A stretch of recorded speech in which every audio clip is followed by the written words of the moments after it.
El relato, hermanos, que nos ocupa es fascinante y parte de su encanto radica en su sorprendente concisión, en su admirable capacidad para enfocarse en lo verdaderamente importante. Con tan solo 10 palabras hebreas, con tan solo 31 consonantes, resume el fin de la 18ª dinastía de Egipto y el principio de una era de obscuridad y de luz para los hijos de Israel. Dice la palabra del Señor, y se levantó un nuevo rey sobre Egipto que no conoció a José. Pero decir que esta historia es una historia de cambio es casi un pleonasmo, porque la historia se define como la ciencia del cambio. No sé si exista una definición mejor, pero esta describe cabalmente lo que ocurrió en el Éxodo. El libro nos narra el cambio de Israel, del estado de opresión a la libertad, de la esclavitud a la redención, del sentimiento de orfandad a la adopción. Y sin embargo, estas bendiciones solo pudieron materializarse después de vencer la férrea resistencia que ofrecieron los propios beneficiarios de las bendiciones. Y es que los cambios no solo tienen sus horas de parto, sus momentos de incertidumbre, de temor o de dolor. Los cambios vienen también preñados de desafíos. Después de años de opresión, los ancianos de Israel oyeron finalmente que el Señor los había visitado y que había visto su aflicción, y entonces se inclinaron y adoraron. Pero esa alegría y esa adoración duraron muy poco, pues apenas Moisés habló con el faraón, este apretó aún más el nudo en el cuello de Israel, generando reproches a Moisés y reclamos a Dios. En este relato, las actitudes de los protagonistas encarnan los desafíos del cambio. ¿Cuáles son estos desafíos? Veamos, hermanos, las respuestas que el texto nos ofrece. Antes, hermanos, de pensar en las enseñanzas de este pasaje, debemos decir que el libro de Éxodo es un libro que ha servido de fuente de inspiración a los pueblos cristianos en opresión. En Estados Unidos, los afroamericanos que vivían bajo un sistema de segregación racial en el sur, en los estados del cinturón de la Biblia, trágicamente, fueron los predicadores cristianos los que volvieron sus ojos al libro de Éxodo para encontrar la promesa de libertad que Dios ofrecía. En Sudáfrica, durante el apartheid, los predicadores cristianos una y otra vez volvían sus ojos a la historia del Éxodo, y recuerdo un discurso del obispo Desmond Tutu, obispo anglicano en Sudáfrica, quien en el 84 recibió el Premio Nobel de la Paz, y en alguna ocasión en un sermón dijo: lo he dicho una vez y lo voy a repetir nuevamente, si alguien me puede demostrar que el racismo es bíblico, que la segregación racial es bíblica, quemaré mi Biblia y dejaré de ser cristiano. Pero como la Biblia no enseña eso, me propongo demostrar que Dios es el Dios del Éxodo, que prometió libertad a su pueblo y que nadie podrá detener su mano. O recordar las palabras del doctor Martin Luther King en su último discurso, la noche antes de ser asesinado. Estaba en la ciudad de Memphis, en Tennessee, pronunciando un discurso en una asamblea de los hombres del servicio de limpieza municipal en Memphis, los barrenderos de la ciudad, que eran afroamericanos y estaban en huelga. Y entonces el doctor King dijo: esta noche soy feliz, he visto la tierra prometida, he subido a la cumbre de la montaña y he visto la tierra prometida. Puede ser que no llegue allí con ustedes, como todos quisiera una vida larga, la longevidad tiene su mérito, pero ya no me importa, porque yo sé que Dios va a cumplir su promesa y que nos va a llevar a la tierra prometida. Así es que esta noche soy feliz y no temo lo que me pueda hacer el hombre. Unas horas después una bala lo abatió y entonces la nación ardió en llamas esa noche. Fue una situación terrible que horrorizó a la nación a la que Luther King la había confrontado diciendo que tenía que cumplir la declaración de su credo, porque la primera declaración o primera afirmación de la Declaración de Independencia es: los que firmamos aquí declaramos que todos los hombres son iguales delante de Dios. Al final, cuando lo sepultaron, los miembros de su iglesia pusieron en su lápida las palabras del libro de Génesis: matemos al soñador y veamos qué será de sus sueños. Pues mataron al soñador y su sueño se cumplió. Es una historia de inspiración. Y ante el fin de un ciclo en nuestra vida, el fin de un año y los desafíos del que tenemos enfrente, siempre sentimos cierta aprensión hasta que recordamos una vez más las enseñanzas de la palabra de Dios. Esta historia es interesante porque, como decía hace un momento, con 10 palabras hebreas, con 31 consonantes, resume el fin de un ciclo en la historia y el principio de una nueva. Y se levantó un nuevo rey sobre Egipto que no conoció a José. ¿Cuáles son los desafíos del cambio? En primer lugar, está el apego por el pasado. A la luz de nuestra historia es claro que el más interesado en preservar el estatus era Egipto. Su relación con los hebreos había sido sumamente provechosa. La nación entera se había beneficiado de los servicios de José y del trabajo de sus hermanos, y la migración siempre trae beneficios y amenazas. Si acaso, los únicos cambios aceptables para los egipcios sería el descenso en la natalidad de los hebreos y el incremento en su productividad. El vasallaje sería visto como algo razonable. El sudor de los padres, la sangre de los hijos sería un precio justo para participar de los frutos del sueño egipcio. Sin embargo, los egipcios no eran los únicos que pensaban así. En su momento, los propios hebreos llegaron a pensar que su suerte había sido relativamente tolerable hasta la intromisión de Moisés. Bien hubieran podido decir como el fallecido presidente Menem de Argentina: estamos mal, pero vamos bien. Pero la experiencia nos enseña que se puede aprender a amar al dolor. Israel había vivido 430 años en Egipto y había sido oprimido, pero había aprendido a ver su suerte con los ojos del esclavo doméstico. Malcolm X, un musulmán afroamericano, líder de la lucha por los derechos civiles, decía que en el antiguo sur había dos clases de negros: el negro doméstico y el negro del campo. El negro doméstico vivía en la casa del amo, vestía bastante bien, comía bien, pues se comía las sobras que el amo dejaba, vivía en el sótano, en el desván, pero siempre vivía cerca del amo y lo quería más de lo que el amo se quería a él mismo.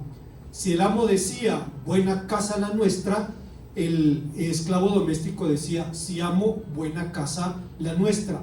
Cada vez que el amo decía nosotros, el esclavo doméstico decía nosotros. Si la casa del amo se incendiaba, el negro doméstico luchaba con más denuedo que el amo para apagar el fuego.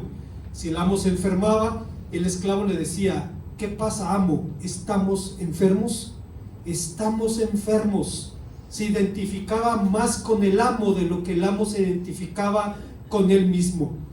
Y si tú le decías al esclavo doméstico: vamos a escaparnos, él te miraba con los ojos desorbitados y decía: hombre, estás loco, ¿qué es eso de escaparnos? ¿Dónde hay mejor casa que esta? ¿Dónde hay mejor ropa que esta? ¿Dónde puedo comer mejor comida que esta? Si los hijos de Israel no amaban esa jaula, al menos no sentían urgencia por salir de ella. Hay muchos videos de animales que son liberados en la naturaleza y cuando les abren la jaula no quieren salir, porque lo único que conocen les da seguridad, y cuando finalmente deciden salir lo hacen con temor ante la situación que les va a enfrentar más adelante. Esto es lo que sucedía con los hijos de Israel. Su apego por el pasado se evidencia más claramente en su llanto por las ollas de la carne, por los ajos y por las cebollas, de los que el puritano Matthew Henry decía: recordaban más las ollas de la carne que la esclavitud. Preferían morir junto a las ollas antes de vivir bajo la guía de la columna celestial. Su abundancia en Egipto no debió haber sido tanta, pero su descontento engrandece lo pasado y envilece lo presente, sin atender ni la realidad ni la razón.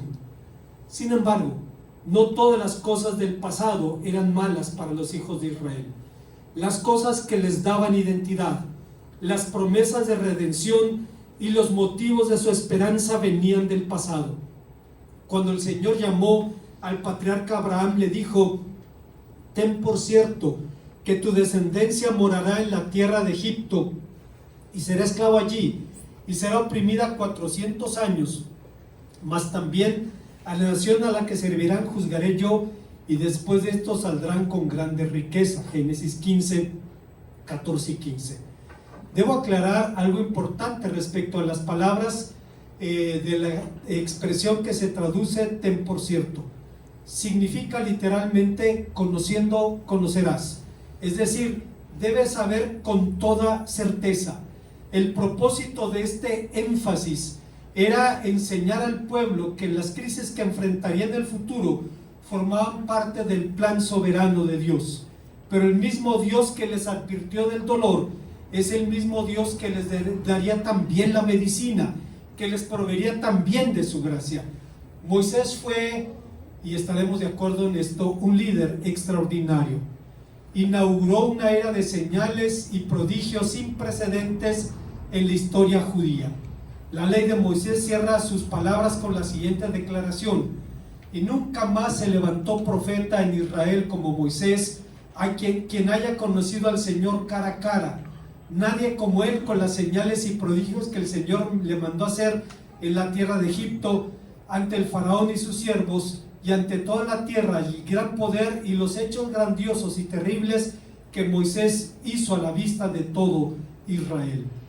Pero al acercarse al final de sus días, el corazón de Moisés no estaba ni en las señales ni en los prodigios, sino en el libro, en la palabra de Dios.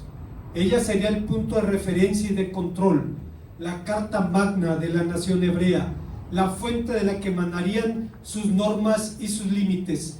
Moisés sabía que la fidelidad de la palabra garantizaba la bendición de Dios, pero por eso encarecía a Josué diciendo: nunca se apartará de tu boca este libro de la ley, sino que de día y de noche meditarás en él, para que guardes y hagas conforme a lo que en él está escrito, porque entonces harás prosperar tu camino y todo te saldrá bien.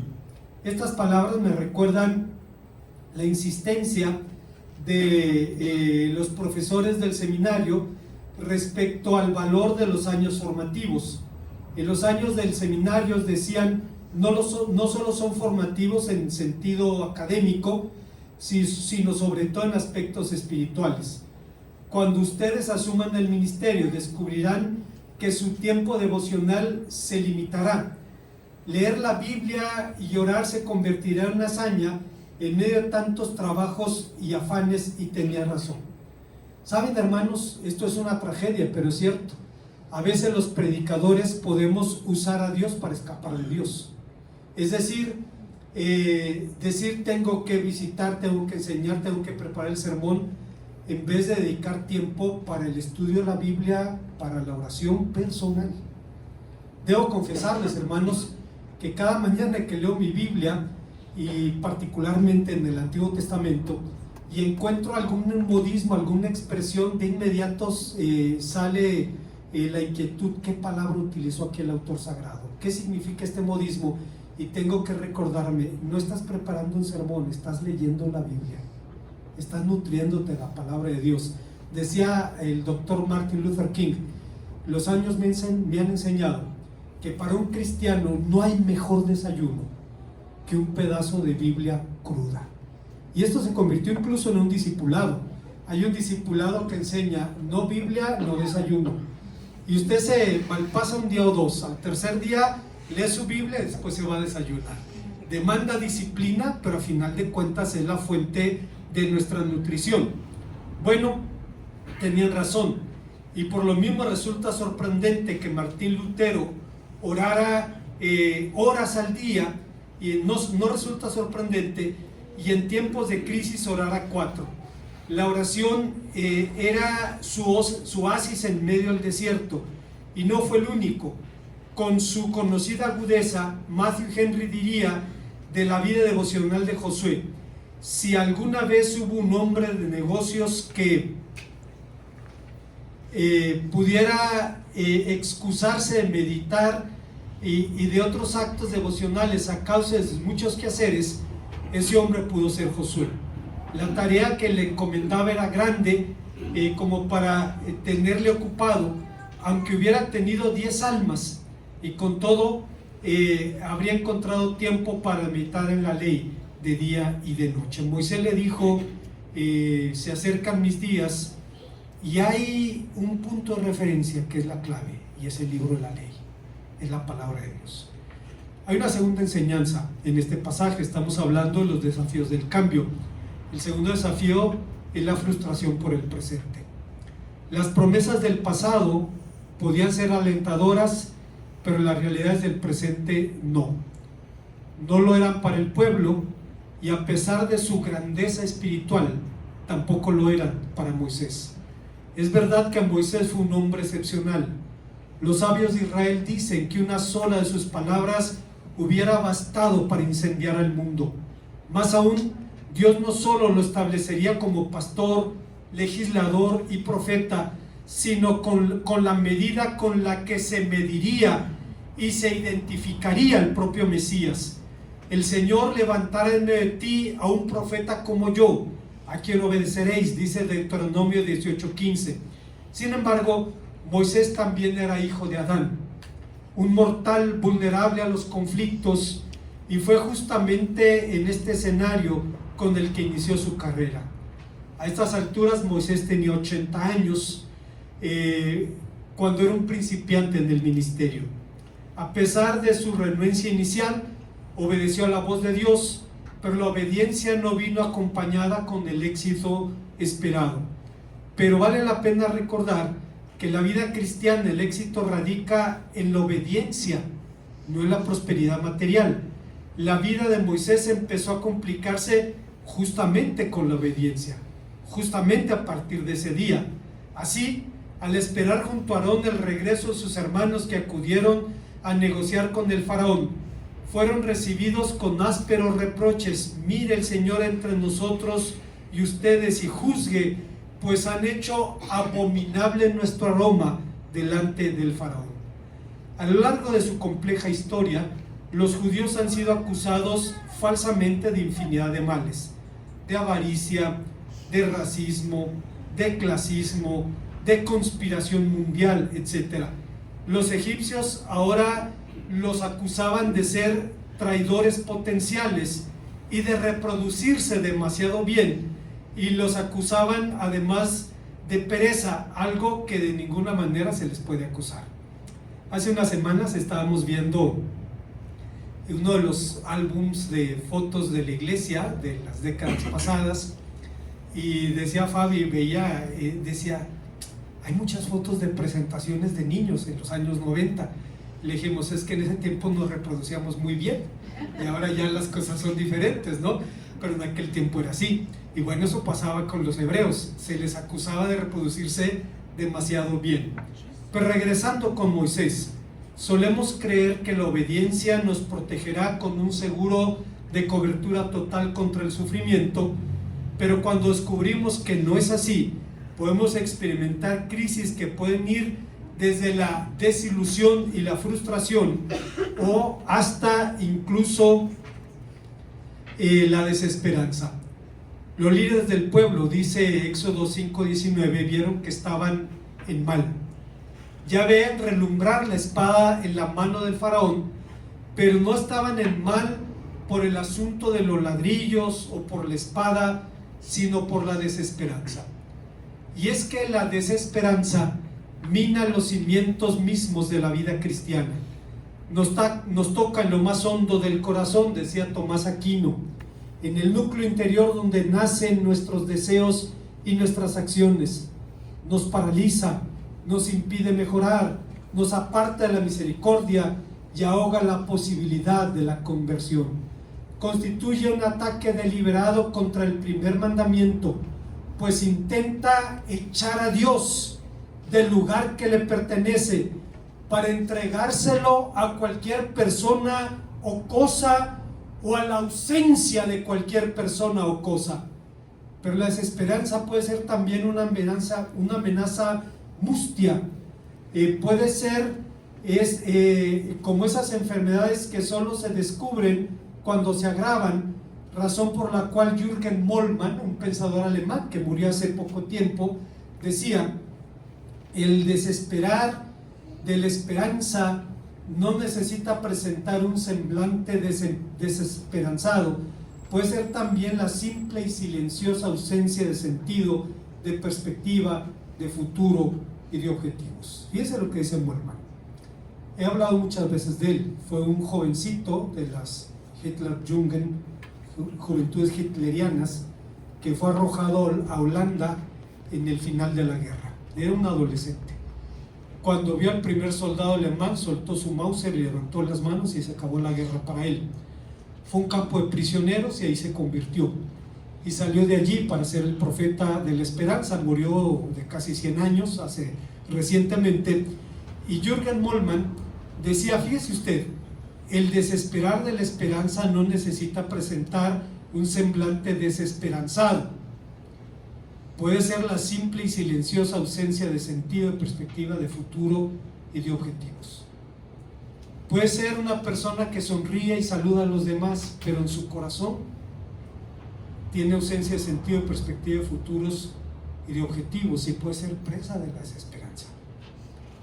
En cuanto a Moisés, es evidente que con toda su grandeza estaba en su primer crisis ministerial. Y esto me recuerda una historia que cuenta León Tolstoy en su novela La guerra y la paz. Tolstoy habla del príncipe Nikolai Rostov, un noble ruso, que cuando Napoleón invadió Rusia se dio de alta en el ejército del zar para pelear. Antes de ir al frente, sus amigos le ofrecieron fiestas, banquetes, bailes, lo agasajaron y lo adularon, hicieron bailes en su honor, hasta que llegó el día en que estaba en el campo de batalla. Y cuando estuvo allí, fue invadido por el horror y la autoconmiseración al oír aquellos terribles silbidos y verse rodeados de cadáveres. Es como si el príncipe dijera: ¿cómo pueden dispararme a mí si soy tan querido? Pues le pasó a Moisés. Era el pastor, era el profeta, y ahora estaba recibiendo los balazos. Recuerdo al general Jesús Larrea Urquiza, un escritor de la Revolución, quien decía, él describe los combates por la ciudad de Torreón, y decía que cuando empieza un combate y escuchas una bala silbar cerca de ti, hay una descarga eléctrica que recorre toda la columna y te hace meter la cabeza entre los hombros y querer meterte en un agujero. Ustedes saben que mi hermano Ramón fue militar y en tiempo de la rebelión zapatista le tocó participar en enfrentamientos armados, y dice que había un joven cadete del colegio militar, recién graduado subteniente, que estaba al frente de su unidad. Dice, empiezan los balazos y el muchacho quería hacer un agujero para meterse allí, y dice, un sargento viejo tuvo que regañarlo. Dice, organizar la defensa y decirle, levántese y mande a sus hombres. Ya el subteniente, espérate, es que pues, era un jovencito que acaba de salir de la escuela y le estaban disparando, y la celebración y las fiestas del grado se acabaron, el enemigo te está disparando. Esto le está pasando a Moisés exactamente. Cuando un ministro neófito dice, pero esas palabras significa que la luna de miel con su iglesia cambió. Terminó. Es la razón por la que el promedio de duración de los pastorados son 4 años. A los 4 años acaba la luna de miel. Guardando el sentido de proporción, algo similar sucedió a Moisés. Iniciaba su camino en obediencia y los cañones ya lo estaban apuntando, lo tenían en la mira, pero el camino todavía sería largo y tortuoso. Aún no saboreaba ni siquiera un pequeño éxito y ya luchaba contra la oposición y el desánimo.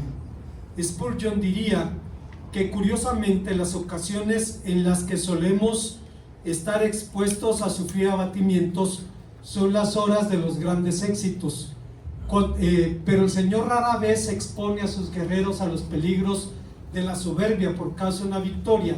Sabe que pocos podrían salir airosos de la prueba y por tanto vierte en su copa unas gotas de amargura. Miren a Elías, después de que el fuego descendió del cielo, después de que los sacerdotes de Baal fueron degollados, el agua inundó la tierra seca, no hubo para él música triunfal, no se contoneó como conquistador revestido de triunfales arreos, sino que huyó de Jezabel y sintiendo la reacción de su excitación intensa, manifiesta vivos deseos de morir. Moisés y los hijos de Israel se sentían frustrados por el presente, pero siendo honestos, no es difícil sentirnos frustrados cuando el presente no es como queremos o no es lo que queremos. Pero el presente es el mejor de los tiempos, porque es el único con el que contamos y puede ser el punto de partida de la mejor parte de nuestras vidas y nuestros ministerios. Orfa Astorga, una consejera familiar mexicana, sobreviviente de cáncer, escribió respecto al valor de una segunda oportunidad en la vida. El tiempo que realmente existe es el presente, y solo en el presente y desde el presente el hombre puede realizar valores y convertirlos en sentido de vida. Y esto es aplicable para nuestra existencia, nuestro trabajo, nuestros amores, nuestras humanas ilusiones y sobre todo la bravura con la que logramos soportar el sufrimiento físico-moral, aceptándolos como una forma de purificación. Un instante nuevo permite reafirmar, corregir, enmendar cualquier error, por grave que haya sido, recobrar el sentido de toda una vida para cambiarnos a nosotros mismos. Lo que esta mujer estaba diciendo es: el único tiempo que tenemos es el presente.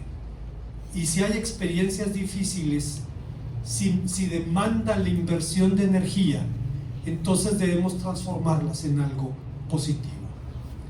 En tercer y último lugar, hablamos de los desafíos del cambio.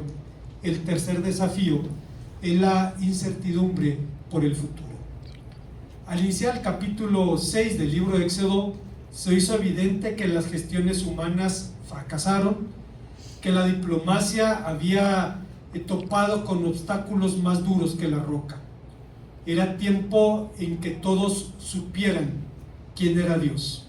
No sé si usted recuerda, cuando Dios llama a Moisés, Moisés le presenta varias objeciones a Dios, y una de ellas es: ni siquiera sé cómo te llamas. El Señor respondió: Ejye Asher Ejye, yo resultaré ser el que resultaré ser. Reina Valera 60 traduce: yo soy el que soy, y no es incorrecto, pero gramaticalmente hablando, Dios le dijo a Moisés: yo resultaré ser el que resultaré ser. ¿Qué le estaba diciendo? Le estaba diciendo: dile al faraón, dile a los hijos de Israel, y tú mismo debes saber quién soy yo. Y lo supieron. La diplomacia terminó, y entonces el Señor dio una sublime revelación a Moisés de su carácter. Le habló de su nombre inefable, un nombre que cifra su eternidad. Le habló sobre su pacto, le habló de su amor compasivo, y le habló también de sus hechos poderosos. Pero cuando Moisés intentó comunicar esto al pueblo, el pueblo no estaba ni para definiciones teológicas ni para sermones.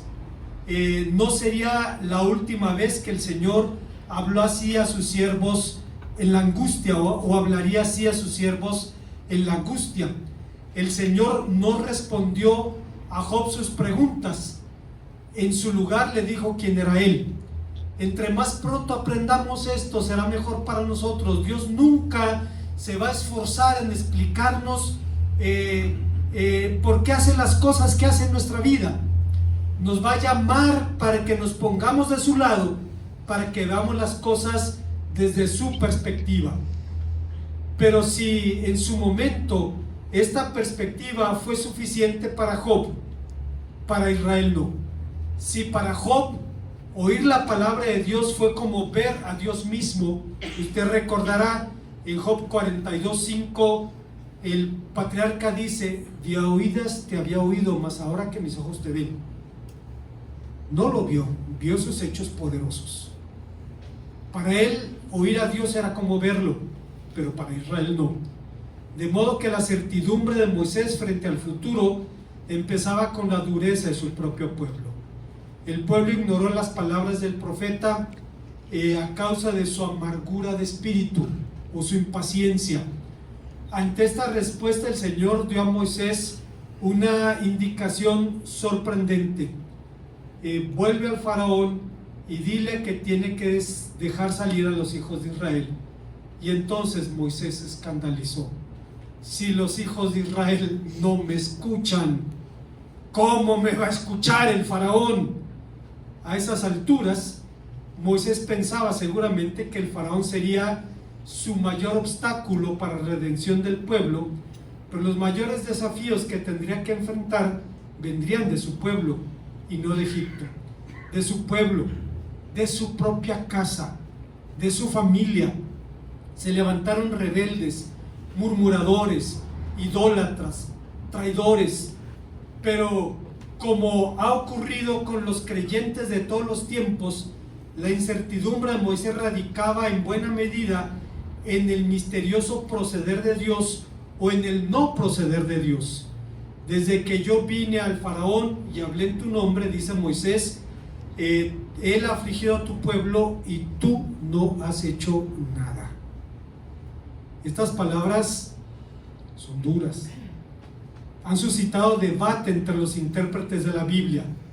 Rabbi Eli Munk, un comentarista bíblico judío del siglo pasado, decía que estas palabras fueron excesivas y ofensivas.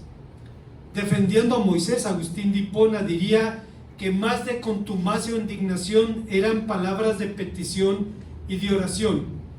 Como fuera, las palabras del profeta eran de desconcierto, porque desde la zarza Dios le había prometido: yo sacaré de la aflicción a Egipto, a una tierra que fluye leche y miel. Ignoro si usted ha experimentado alguna vez la sensación de la ausencia divina, la impresión de que Dios no le escucha, de que su oración no pasa del techo. Los rabinos, lo hemos dicho varias veces, llaman a esta sensación el ocultamiento del rostro o gester panim en su propia lengua. David preguntó al respecto: ¿por qué estás lejos, Señor, y te escondes en el tiempo de la tribulación? Salmo 10:1. Los hijos de Coré lamentaban en el Salmo 44:23: ¿por qué escondes tu rostro y olvidas nuestra aflicción?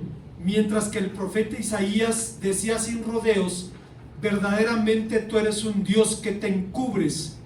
Si usted no ha vivido esa sensación, no significa que usted sea mejor que nadie. Pero le tengo una noticia: si usted es un verdadero creyente, un día la vivirá.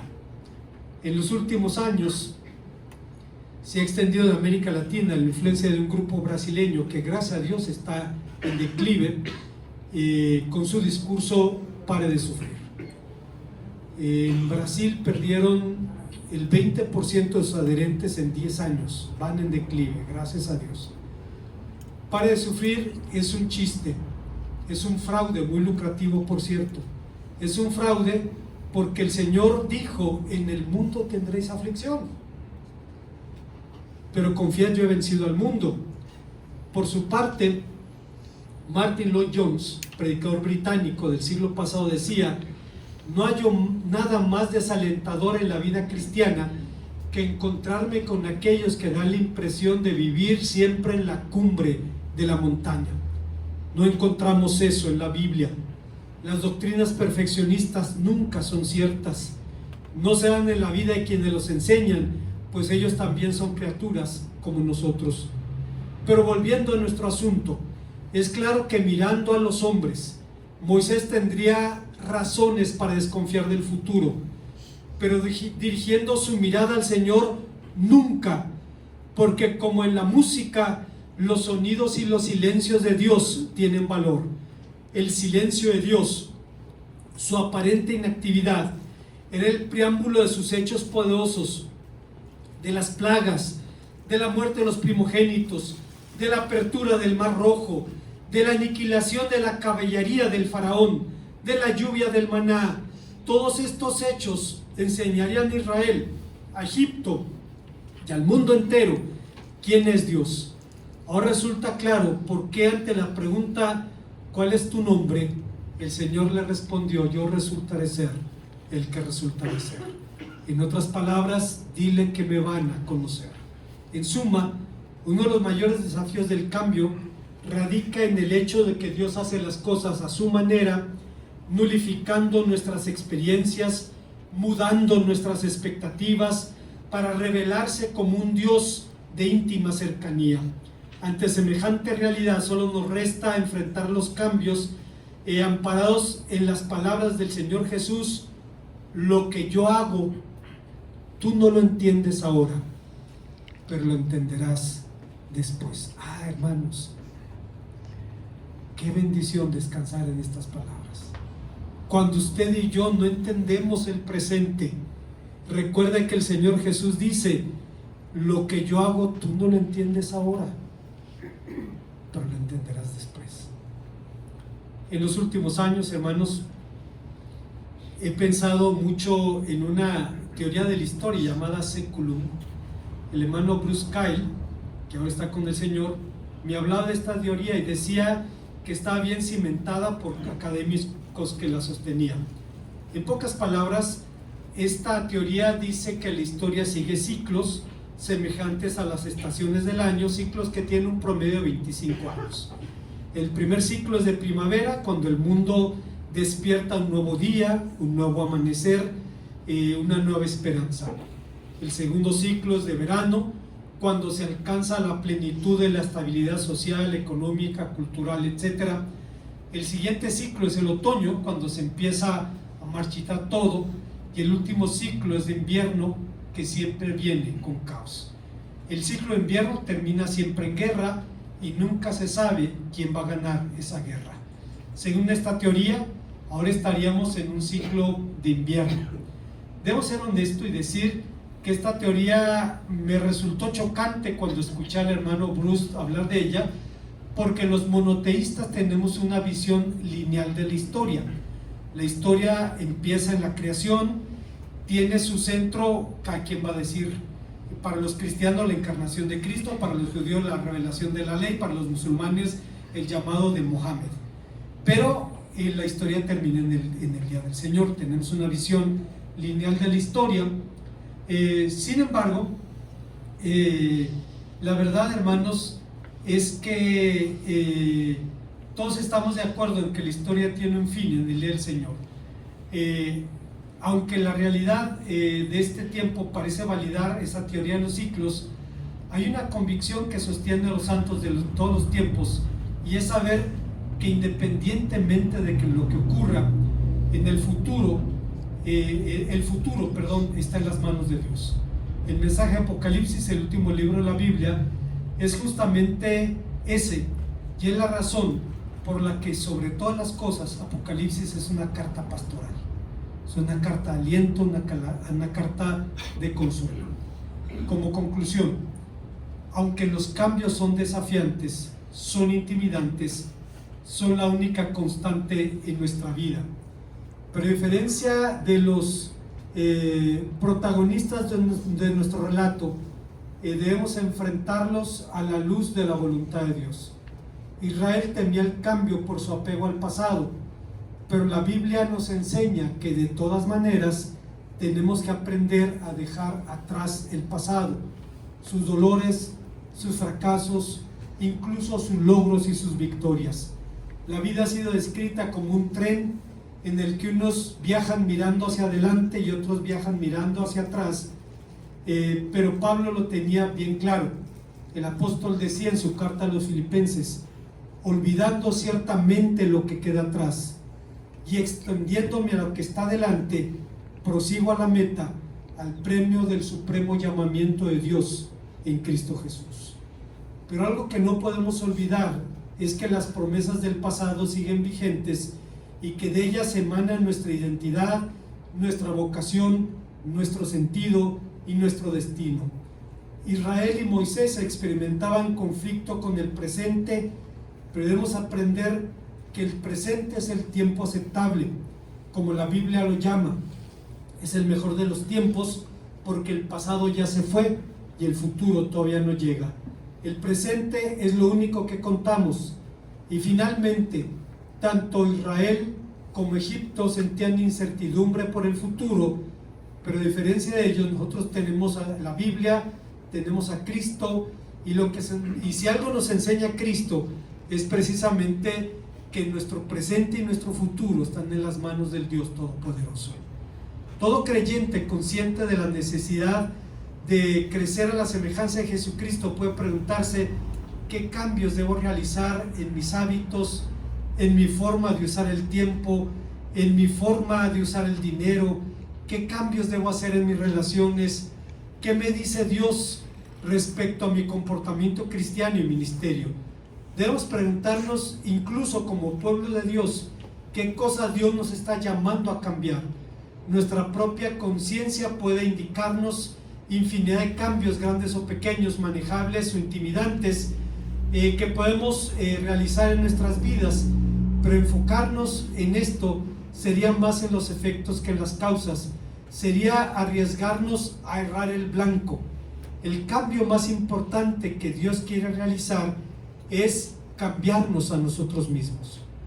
Oswald Chambers, un antiguo capellán del ejército británico hace 100 años en Egipto, decía: decir que la oración cambia las cosas no es tan cierto como que la oración me cambia a mí para que yo pueda cambiar con las cosas. Dios ha hecho todo modo que la oración cambie la forma como la persona mira las cosas. La oración tiene que ver con cómo cambiar las cosas exteriormente, mientras que se realiza el milagro en la naturaleza interior de una persona. Cada fin de año, hermanos, es un tiempo desafiante. El clima mismo genera estados de nostalgia, de cierta tristeza. Es inevitable. Terminamos un ciclo y podemos sentir aprensión por el futuro, aprensión, temor, razones económicas, sociales, políticas, la propia salud, la vida que conocemos, infinidad de cosas. El cambio viene preñado de desafíos. Pero hermanos, a final de cuentas, Israel y Moisés aprendieron que del pasado lo único bueno que podemos tener de allí es la inspiración en las promesas, en las verdades divinas. El presente es el único tiempo que tenemos y el futuro está en las manos de nuestro Dios. Le damos gracias a Dios por el fin de un año. Cuando yo era niño pensaba: en el año 2000 voy a tener 40 años. Pues ya pasó mucho tiempo desde el 2000, hermanos. No pensé vivir tanto tiempo. Y seguramente nos asombramos de ver que Dios ha sido fiel y bueno con nosotros. Y ese Dios que estuvo con usted en el pasado, que está con usted en el presente, va a estar también con usted y conmigo en el futuro. Oremos al Señor. Gracias, Padre, por tu palabra, porque nos permite recordar que no cambias, que eres el mismo ayer, hoy y por los siglos, y que podemos poner confiadamente nuestra vida en tus benditas manos. Bendito seas en Cristo Jesús.